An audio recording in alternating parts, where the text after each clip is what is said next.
All right, guys, we just did a really badass podcast, as you probably know by now if you've watched it. If you haven't, go back and watch it after this. But we're going to talk about real acquisitions and give you a sneak peek behind the scenes so you actually get a test drive this live time with me and AG. It's going to be really cool. We're going to pull a couple lists and show you how quick and easy this is and how powerful the data source is. So, AG, why don't you share your screen and let's go on in behind the curtain and show them what they're going to get when they use this service. Here you go, man. The bonnet of the car is open. Let's show them how to stack a list. This is important, guys. Okay, so I'll show you what Connor and I spoke about a couple minutes ago. Now, there are many cool things that you can do. You can create your back office. You can do all kinds of list splitting and all kinds of fun things. And before I show you list stacking, I want to show you one quick super cool feature. So here is a list that I created. And yes, I can pop this list on a map. I can create a driving map. I can do all those fun things. But there's one little button here that I want to highlight, which is fetch latest owner addresses. For every list that you upload in the system with this one click of a button, the system is going to automatically refresh the latest owner name and the latest owner address. And this feature right now exists in Houston, Dallas, San Antonio, Austin, Phoenix, Atlanta. We're about to launch this feature in 50 metro cities across the nation, where irrespective of the list that you have, upload your list, click that fetch latest owner, and you'll refresh every single latest owner information and addresses live for you on the spot. Isn't that cool, man? Powerful. Okay, I'm going to click on list stacking. Now, I'm going to click on this feature called one-time list. But before I do that, I do want to point out that you also have the option of creating your criteria once and then forgetting about it. Let the system do the work for you. What you do is you define your location. So in this case, let's say I want to go to. So this would be for like a drip list that they can market to over and over, and then they can layer on their new leads on top of it. Exactly. So I come in, I can choose my zip code, my neighborhood, my school district. I can draw a shape on the map, what have you. And I come in and I further narrow down which specific distress I'm interested in. I mean, look at that. Go slow right there because this is powerful. Look at how many different lists you can pull from, and you can overlap these and pull them live time. You don't have to sit there and sort. You don't have to hire a virtual assistant to do this. I mean, think about how many hours people would use to have to hire a virtual assistant to go through and do this, and then they guess if they're doing it correctly anyways, and they'd overlap list on list and use Excels, and then it would just like it'd be this giant nightmare, and then most of the time it didn't turn out the way they wanted anyways. None of that nonsense. So all of that features available for you right here, okay? And you do that, you set that once up, and the system's automatically, or I like saying automagically, add these individual prospects in your list. Now let's go ahead and actually create a live list. I'm going to go ahead, click on my quick navigation, click on one-time list. And I'm essentially creating a super stacked list right now.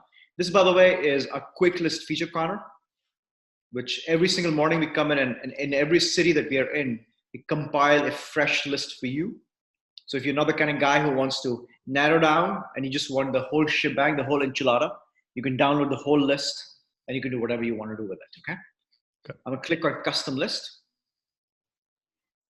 And I'm going to go ahead and again, you can do it by county.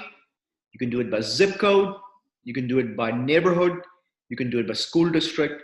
You can do it by flood zone, which, by the way, in some of these markets in Texas is a great way to narrow down what I like calling anxiety sellers, people who get suddenly anxious because their property flooded or there was a crazy rain event. That's the flood zones. And then, of course, you can draw a shape on the map and really narrow down to your individual list. And before I do that, I'm going to begin with the first stack. I'm going to click on heat maps. And as of this morning, I'm going to load in the, let's say, 150 to 250 sale price range, the sexiest neighborhoods, the most exciting neighborhoods based on inventory in my county. And as far as inventory, can you explain what you mean by that? Is that how many Inventory, houses are on? inventory very simply is one of the most powerful uh, um, benchmark of identifying a good from a bad area or a market indicator. A higher inventory indicates the balance between the buyers and the sellers, or the demand and the supply is skewed towards the sellers. A lower inventory, on the other hand, indicates there's a higher demand and lower supply. So obviously, as a real estate investor, we want neither. We don't want too low of an inventory.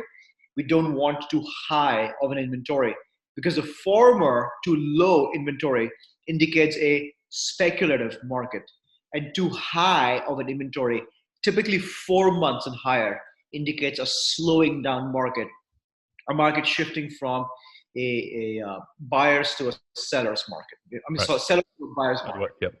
yep. Same here. Same in Dallas. Okay, so identify an area. So in this case, let's say I go ahead and pick up 77095. I'm gonna pop right back in.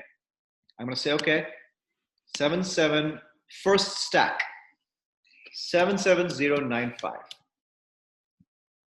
Boom. In 77095, as of this morning, how many single family homes do I have that are owned by absentee owners?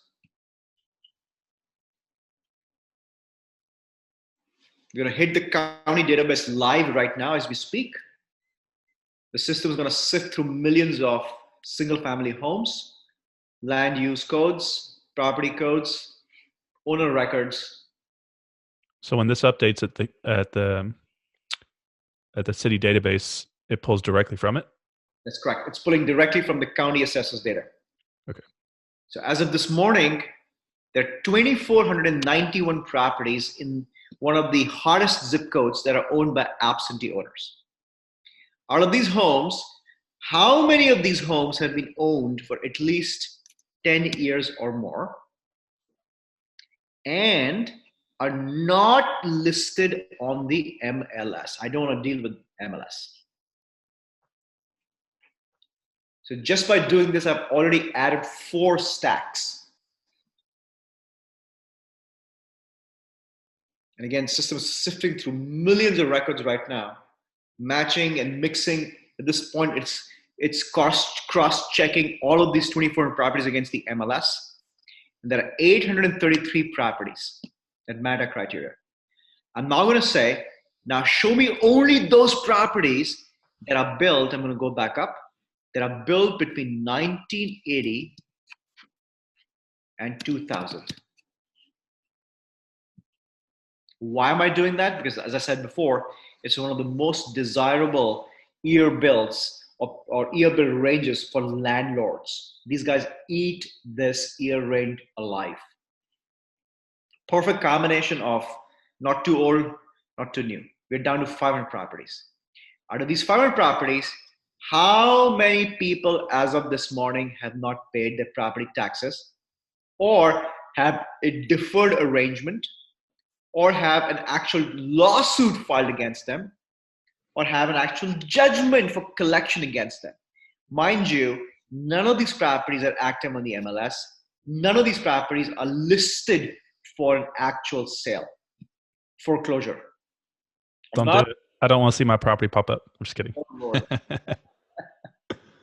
And our objective, Connor, is to get down to less than 10. Let's see how many we pull up.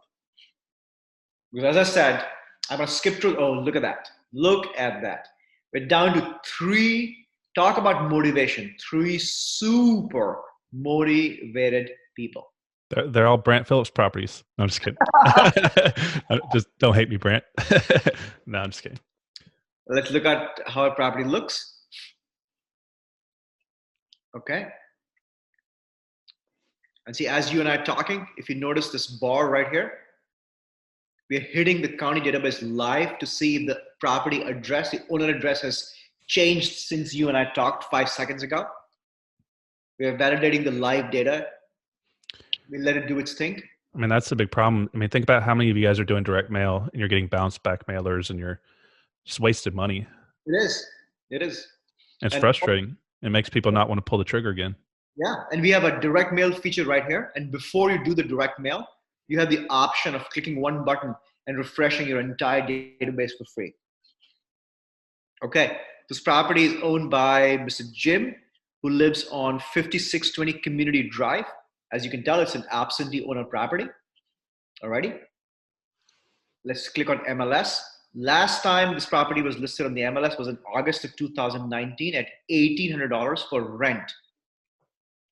Okay, and last time it was listed on the MLS for sale was in January of 2009 for $122,000. All right. With one click, by the way, you can pull up, what's his name? Van Horn. So Van Horn's information. It's a power trace feature. Currently, we charge $1.89 for every verified, double verified search that we do. And we only charge you if you're able to find the number. If we don't find it, we don't charge you. Section 3 has your live comps. So when it comes time to evaluating the ARV, don't depend on nonsense like Zillow or some other things like that, because we're a non-disclosure state. In Texas, you can only depend on MLS. This is MLS data. Here's your actual MLS comps. One click, photographs. Choose the property that you like, that meet, like this is a good example. This is an actual rehab property, right? So this is a good example of an ARV. Simply choose that in your analysis. And the system calculates based on the subject property's square footage. The system calculates the after repair value for you. And you can come in and say, okay, this property meets my criteria, this property meets my criteria, this property meets my criteria. Obviously, you would do your analysis, right? And the system calculates the ARV for you. And you have the same exact option on rental solds, actives, rental actives, pending sales, and pending rentals. But going back to where we are, we started out with identifying the most desirable area. Let me go back. We started out with the most desirable area. We then added properties that are single family homes. We then put an year range. We then put a absentee ownership range. We then put an equity range. We then added property taxes, and we then married it against the MLS. Simple way of stacking and stacking and stacking and stacking and stacking to create an uber ultra powerful list. And when you do this, by the way, I can't show you, but if I were to click on this is the power trace feature that I was telling you about. Here are the actual phone numbers along with email addresses and social media profiles of all these people right here. Yep. That I skip traced. Where's the tint feature? I got 3 tints to buy. Let's pull a list. Let's do like a sub 2 list. Let's go pull how we do that, because that's a hot topic right now. Yeah. You're not going to see that anywhere else. It's such a simple thing. One click, man. I'm going to come here. We like to call this feature pre-foreclosure. And this is properties where the owner has applied for a loan modification since they can't afford the current mortgage. One single click. Again, same filter. Narrow it down by zip code. Narrow it down by property type, year built. Or if you even want to narrow down further by what I like to call is appointment of substitute trustee. Do you want to tell these people what that is? I mean, it's simply when, think about it like, you're changing someone out of a basketball game. There's a record of it, essentially, when the sub comes in and they're changing trustees. So there's a notification of it. Exactly. So, there's a 21-day intent to foreclose, which is what a typical pre-foreclosure list is, which is what I was saying earlier that everybody looks at.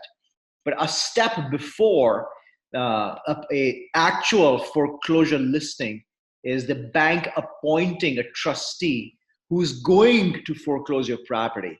And that's what appointment substitute trustee is. So it's literally the step before the actual pre-foreclosure. Very powerful list, but we are specifically talking about loan modifications. This is what happens 2 to 5 years before the actual pre-foreclosure step. And here you go. And check this out, man. Look at this. It even gives you how many years somebody's owned the property. So you can sort it and say, okay, show me the guys that have owned it the longest. Or here are properties that I don't have the data of, they've owned it the shortest. Going back to what you were saying, right? Show me the properties where they've only owned it for a few years. So not much equity, but typically most people will reject these properties because they'll never understand the value of these properties because there's no equity. But they'll completely miss out on the fact that these are some phenomenal takeover opportunities. Or on the flip side, look at a property owned for 32 years. And you can even do commercial, man. Somebody picked up the other day a warehouse in one of the most desirable industrial areas of League City using this exact same strategy. What about like a land deal? Like if you were going to spend, brought up a few times lately, if looking for properties to wholesale to developers, or maybe kind of what we're talking about before with come out and choose your vacant land. A lot of developers are now doing rural development. They're going to rural areas where they want to go out and rezone those markets. You can do that too. I've never done that. even mobile homes down there as well. I've never done that, but from what I understand, it's a very, very sound strategy. People who know how to work that swear by that. So tons of opportunities there, man. But again, I mean, you can spend hours and hours, and I can spend hours and hours talking about this. But if I were to click on the Learn section, I do want to show this to your audience. All of these things that I'm talking about, there are hours upon hours of videos built in that these guys can watch. And many of these videos have been put together by our good friend Grant. Grant, he's right there in Dallas, and he runs a company called Creative Cash Flow. Yeah, Grant Kemp. Grant Kemp. And Grant has done some phenomenal job of putting a lot of these videos together. Yeah, Grant's a good guy. He was on here the other day. Yeah. Yep. He's also does a lot with Propelio. Yep. Oh man, I think you basically have anything and everything people need to know as far as data to get when it comes to real estate. It's a one-stop shop. If you guys can't pull a good list here, you just can't pull a list. I recommend leaving real estate. I'm just kidding. You make it as simple as it comes, man. One click.